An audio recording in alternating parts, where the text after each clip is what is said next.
For sa mga boss, may ginagawa nga pala tayo rito na NMAX version 1. So, sabi ng customer, bigla nila siya tumirik at tayo na mag-start ang motor. So, step by step, titignan natin kung ano yung sira ng motor mga boss. Bali, ito na nga mga boss, na-check ko na yung ano nito, mga fuse. Okay naman, walang shorted. So, ayaw lang talaga mag-start ng motor ni sir. So, eto, check natin yung yung starter relay. Bali yung starter relay nito mga boss, pakinggan nyo. Yan mga boss, nagkiklik yung starter relay niya. Possible kailangan natin puntahan yung sa mga uso wirings nito mga boss. Check natin yung wirings nito.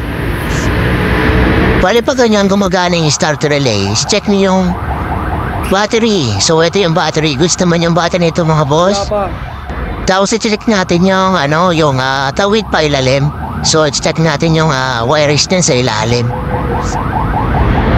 Nasa negative connection tayo mga boss. So i-check natin yung connection ng starter motor. Kung may tawid siya sa papuntang starter motor mga boss. So tanggalin nyo lang yung socket ng starter motor. So ayan, dadamit lang tayo ng test light mga boss. Nasa negative connection tayo mga boss. Tapos mag-push start tayo boss.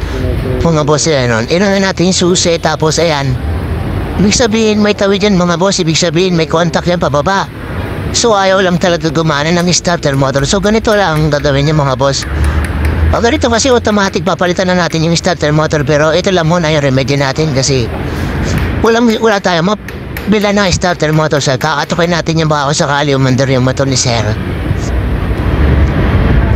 Katukin nyo lang na malakas basta kung ano mang pangkatok nyo mga boss. So ibabalik na natin yung socket nyo mga boss.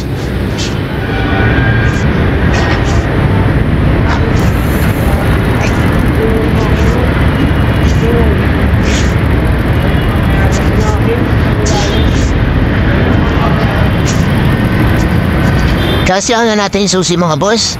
Tingnan natin, bali 34,000 kilometer nga pala yung tinakbo ni boss.